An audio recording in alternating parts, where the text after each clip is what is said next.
If you're an owner, operator, leased onto someone, here are some negotiating tips for you. This is Ennis from Never Stop Trucking, and as always, we're going to start right away. The first tip that I have for you is know your worth. Know how much your services are worth, how much your expenses are, and how much you think you should make as a profit, and try to stick to that.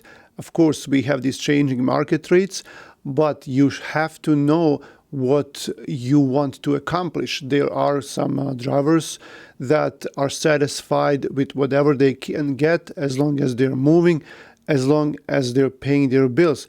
But there are some drivers who are out there to make a lot of money. So this way, if you think you're worth more, if you know the value of your truck and your services, you should always have that in mind when negotiating load prices. For example, we can have some craftsmen, we can have some service people who are out there who are much better than the other ones, and you see their prices are higher. They're always on time, they don't mess around, and they provide quality services. So you as a driver can do the same thing. If you're always on time, if you're at delivery and the pickup earlier, if you drive no matter what, just to make sure that you deliver this load on time and you take pride in the services you provide, then of course you're gonna value yourself more, and of course you're gonna ask for more money because you know that you're worth more. The next thing is you have to build a relationship with a dispatcher and a broker. If you're working with a certain dispatcher in your company,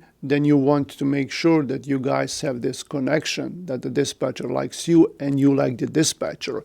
There might be a few people that work in a company. There's, let's say, 4 or 5 dispatchers, and you always have trouble with this one, and your work is suffering. You don't feel well. You think like you're being pushed, like you're not being appreciated, and it's just not working out. Why not ask for a different dispatcher? Maybe you're going to click with this dispatcher better. You're going to have a better relationship. And if you guys like each other, this dispatcher will always try to go out of his or her way to please you, to make sure that you get the loads that you like. And the same thing on the other side. Sometimes you will do a favor for dispatcher, for this guy, because you know that they like you, you know that they take care of you, and it goes both ways. So this relationship will be very successful. This will help a lot when negotiating prices. If this dispatcher knows how much you're worth, like we have some people that have been with us for 8-10 years, and we know they're always on time, and we know they don't mess around, right? So you know that this guy can provide an exceptional service to the broker, and this can be, as a dispatcher, this can be my negotiation tactic to say that. And if this driver is doing a lot of these loads, the broker will know this. A lot of our brokers know our drivers by name, and they know that these guys like those loads, they know where they live, and they would rather give a better rate to those guys than to someone else, maybe even in my company, because they know that they had an experience with them. The next thing is use your data to back your negotiations. Know your CPM. We spoke about that in one of our past videos. Know how much your cost per mile is, and you can use that as a leverage.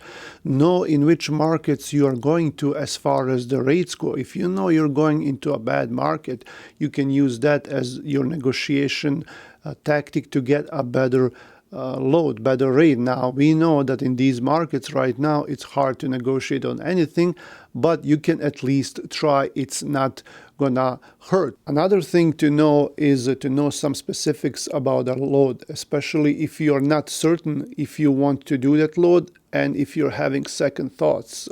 You should ask your dispatcher and the broker about the detention, possible detention. Hey, if you think that this place is going to be loading me for more than 2 hours or unloading, then you can ask, well, by the way, what's your detention policy? After how many hours will you pay?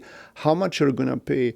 How much you're paying for truck order not used, for a layover, if I am late, macro point charges, anything like that. So this can help avoid any future confusion, and it can prevent you from taking that load at all, because if they tell you, hey, we're going to pay a detention after 4 hours, well, then you know that this place probably going to load you for a long time because they had it in past and now they don't want to pay for that.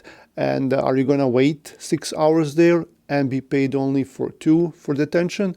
So that's another factor that you can talk about. Another thing is know when to walk away. If you don't like the load, don't take it. If you think that something is going to be coming out soon, something better, especially if it's early in the morning, or if you're looking a couple of days ahead, then you probably know that these loads are coming out, and you can see, the dispatcher can actually see, you can ask the dispatcher, hey, how many loads do you see for tomorrow? Are they updating frequently? Are there any new loads coming out?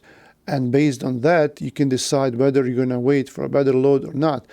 If there is something in this load that feels fishy and that you think is going to go wrong, then just don't take the load. Use your gut feeling. So know if this load is not paying well and you think there's something wrong with it and you have time, why not just walk away? Just wait for something else. Nothing is going to happen. And you know what? Broker may call back the dispatcher and say, hey, we'll give you that rate because we can't find anyone else and we just want to book the load. So that's another thing that you can hope for. Or your dispatcher can call later and say to the broker, hey, has anything changed? Can you do a better rate now? Another thing is don't limit yourself. I see a lot of owner-operators who are putting limitations on dispatchers and on themselves. It's much harder to find a load like that. If you're telling someone, hey, I don't want a load that's over 38,000 pounds. Well, we all know that most loads are heavy. And right now it's very hard to choose from loads, and that will limit you even more.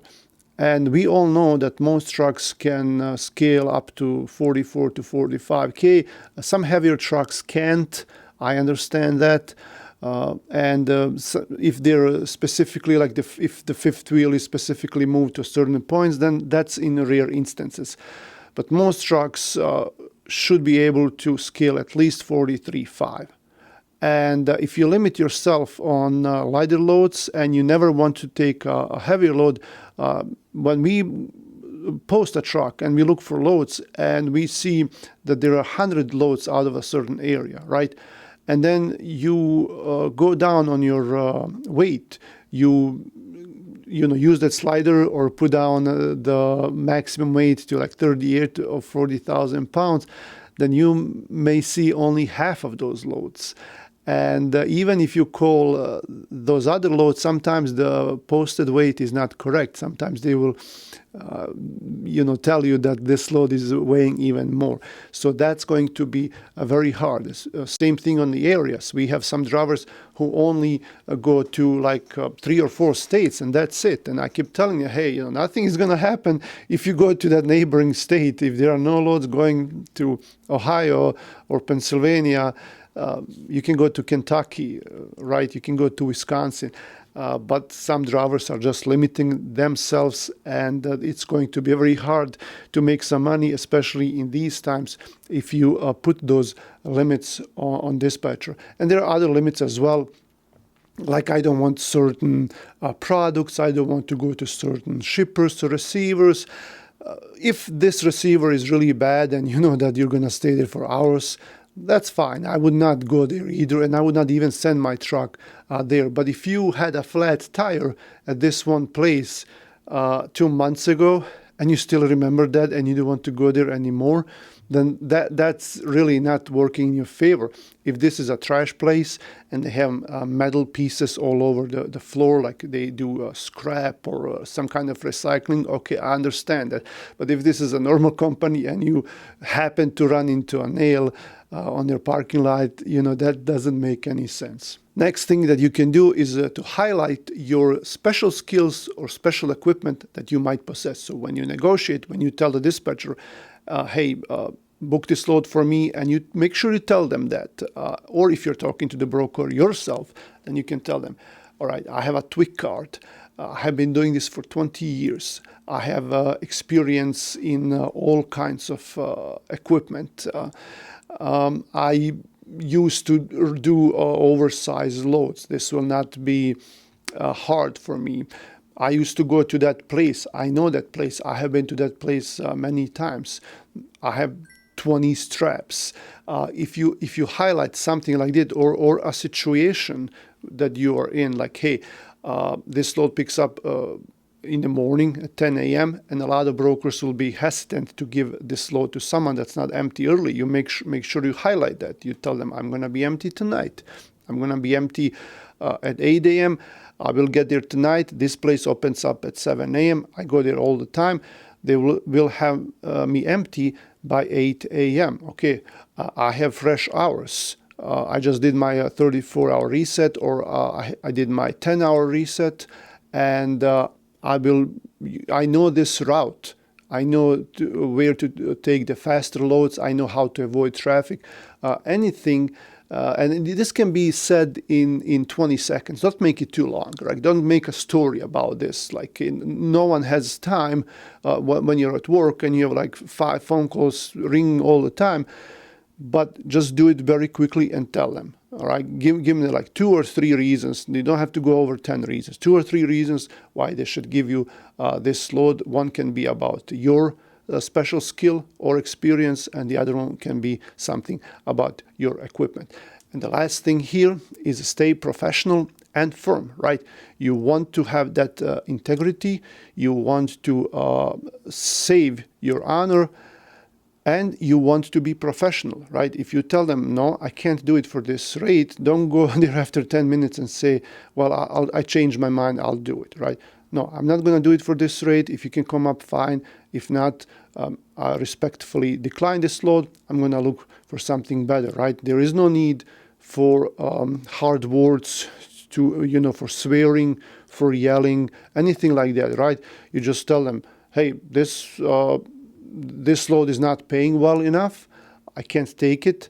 My expenses are much, much bigger than that. I'm in this to make profit, and that's it, right? You can find someone else. If you have something better, call me back and we'll talk.